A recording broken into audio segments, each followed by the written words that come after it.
First pick in the 2008 NBA draft, the Chicago Bulls select Derrick Rose from the University of Memphis. The way I look at it within myself, why not? Why can't I be the MVP of the league? Why can't I be the best player in the league? I don't see why. Why can't I do that? Rose driving. Rose right at the rim. Wow. Rose against Teague. Rose blows in. Shot up and goal. Too big, too strong, too fast, too and down. You lying.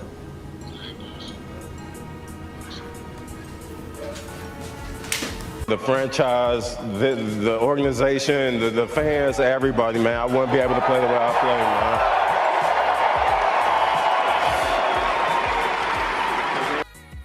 Bago magsimula ang 2010-2011 season, sa isang media interview ng Bulls ay sinabi ni Derrick Rose na bakit hindi siya pwedeng maging MVP.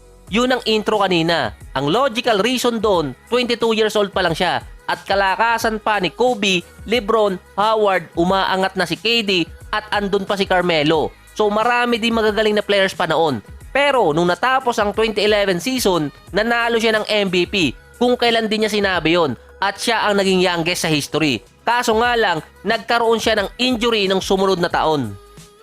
Hindi ring masasabi na prime D-Rose yung 2011. Pwede mo lang siyang matag na career season dahil hindi talaga nagtagal yung prime ni D-Rose or masasabi yung best season ni D-Rose na yon dahil isang taon nga lang. Si KD, LeBron, Wade, Kobe, Melo at iba pang players dati at kahit ngayon nagsimula na magkaroon ng career season bago nagtuloy-tuloy at naging prime talaga nila. Kay D-Rose, hindi niya talaga masasabing inabot yung kanyang prime. Sa April 28, 2022, ang ika-10 taon ni Derrick Rose na nagkaroon siya ng ACL injury na pinagmula na bumagsak ang kanyang karir. Nangyari yun ng April 28, 2012 sa Game 1 ng Sixers versus Bulls sa first round. Ng 2013, hindi siya nakalaro ng buong season dahil nagpapagaling pa siya. Ng 2014, nakalaro ulit siya pero hindi nagtagal si Derrick Rose dahil nagkaroon naman siya ng meniscus injury. Magaling talaga si Derrick Rose sa pass break play, dribbling skills, plus speed, kasama pa yung slashing, body control, pati shooting, yun ang pinakamataas na season niya. Meron din siya mga kasama noon magagaling na players, sina Boozer, Deng, Noah, pero si Boozer at si Noah, madaming games din na namintes. Pero nabit-bit pa rin itong ni Derrick Rose sa number 1 seed sa East, ang Bulls.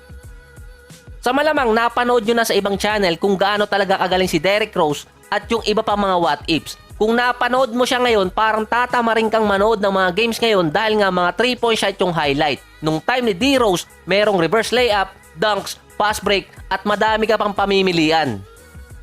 Marami akong nakita dating mga komento na kung hindi na-injured si Derrick Rose ay baka hindi masyadong kilala si Steph at si Kyrie ngayon. Marami ding what-ifs ang nagawa talaga. Ito lang yung hindi ko makita about kay Derrick Rose kung meron ng gumawa.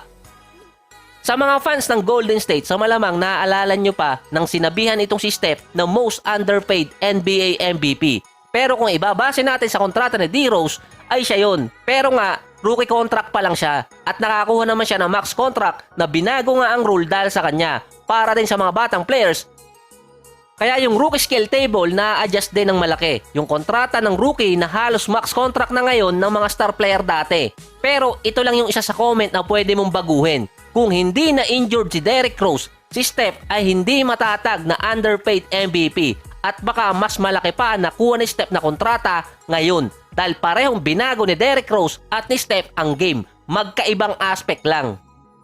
Sa 2011-2012 season, in-apply ang bagong collective bargain agreement na bibigyan ng 30% na max contract ang makakagawang player na katulad ng kay Derrick Rose habang nasa rookie contract pa lang. Ang nakagawa ngayon nun ay si Luka, minus yung MVP. Ang hindi naman makakagawa noon ay meron namang 25% at tumataas din yung salary cap at kada taon tataas din ang tataas yung kontrata ng mga players. Pero ito yung isang bagay na hinahanap ko sa ibang channel kung meron ng gumawa. Pero sa malamang meron na, hindi ko lang mahanap, tinatamad lang ako mag-research. Si Steph ang tinatawag nila dating anti-Derrick Rose. So pakinggan nyo muna kung anong ibig sabihin nun. Dahil sinasabing umiiwas na magbigay ng malaking kontrata ang isang team sa batang player kung may injured or meron ng history ng injury. or magkaroon ng isang major injury ang isang player matapos bigyan ng malaking kontrata katulad ni Derrick Rose dati at si MPJ ngayon. Pero si MPJ makaka-recover pa naman. Si Steph ang kabaliktaran kasi nun. Ng 2011-2012 season, naglalaro pa nun si Derrick Rose nang walang major injury. Pero noon, nararamdaman na ng Bulls na magkakaroon siya dahil ilang game siyang nawala dahil nga sa minor injury noon. Isang taon yon after ng kanyang MVP season. Si Steph ng taon na yon nagkaroon ng injury sa paa at ito yung sinasabing dahilan kung bakit di umano dati ay tinanggihan siya ng Bucks via trade. Ito yung kanang paa ni Steph na naoperahan at 26 games lang siya nakapaglaro ng season na yon. Base kasi sa rule, dapat makakakuha ng medyo malaking kontrata talaga si Steph nung 2012-2013 season na eligible na siya sa contract extension. Si Harden nakakuha ng nasa 13 to 15 million dollars sa loob ng 3 taon.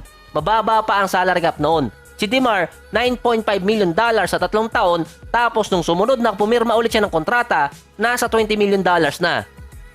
Si Blake naman nakakuha ng 16 to 20 million dollars sa kanyang ikalawang kontrata. Ito yung sinasabing kakatapos pa lang ng kanyang rookie contract. Si Holiday nasa 9 million to 11 million dollars sa 4 na taon din at 17 overall pick siya noong 2009 draft. So take note, nagte-take effect na ang Derrick Rose rule noon. Si Steph nakakuha ng 9 million to 12 million dollars per year sa loob ng 4 na taon. Malaki pa rin naman yan pero mas malalim pa kasi ang kwento doon.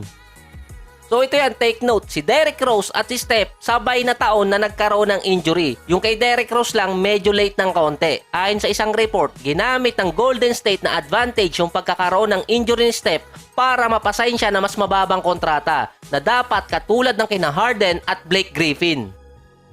Sa unang 2 season ni Steph, meron siyang average na 18 points, 4 rebounds, 5 assists, 1.5 steals per game at nasa 44% mula sa 3-point area. Pero yung 2012 season, meron lamang siyang 26 games dahil nga nagkaroon siya ng injury. Meron lang din siya noon na 14 points, 3 rebounds, 5 assists, 1.5 steals at 45% mula sa beyond the arc. Itong 2022 season, ang ika-10 taon din na nagkaroon si Steph ng injury na bumago sa kanyang karir. Pero more on contract yon. Mataas pa rin naman yung binigay sa kanya. Pero dahil nga sa injury ay sinasabing binarat siya ng Golden State noon or pinapirma na mababang kontrata. Ito pa yung isang kabaliktaran doon. Sa huling rookie contract ni Steph noong 2013 season, bigla na lang naging okay yung injury niya na as in nakalaro siya ng 78 games na meron pang 38 minutes per game. Yun ang pinakamataas na season ni Steph na merong mahabang minuto. Nagtuloy-tuloy yun until 2017 kung saan nagte-take effect na ang kanyang bargain contract. Nanalo siya ng 2 MVP, back-to-back pa. Yung isa unanimous, una sa history, 2 championship. Sa scope ng contract na yon. Uulitin ko, baka merong mag-comment ulit. Sa scope or sakop ng bargain contract ni Steph or masasabing binarat na kontrata ay nakakuha siya ng 2 MVP at 2 championship. Yung ikatlong championship kasi ni Steph sa ibang rule yun. Dahil lumipat si Kevin Durant sa Golden State ay nagbigay ulit ng panibagong CBA rule, ang Designated Veteran Contract or yung Kevin Durant rule. Iba naman na naapektuhan nun, si pinsan, si DeMarcus Cousins, ang unang tinamaan.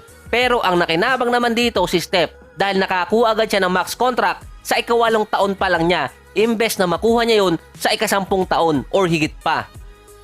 Yung 2017-18 season, doon nag-take effect ang supermax contract ni Steph na sinasabing binigay talaga ng Golden State yung nararapat na kontrata sa kanya. So actually, magkaiba kasi yung kontrata noon kesa ngayon. Malaki na yung diferensya. Pangalawa, ang Golden State, ang presyo nila noon ay nasa 300 to 500 million pa bago pumatak sa $5 billion. So yan ang isa pang kwento tungkol sa nangyaring injury dito kay Derrick Rose noon. 10 taon na nakakaraan at naapektuhan din si Steph na sinasabi nga ni Giannis na nagpabago sa NBA ngayon. So bago ko tapusin ang episode na to at bigla na lang ako mawala ay huwag nyo namang kalimutang i-click yung subscribe button.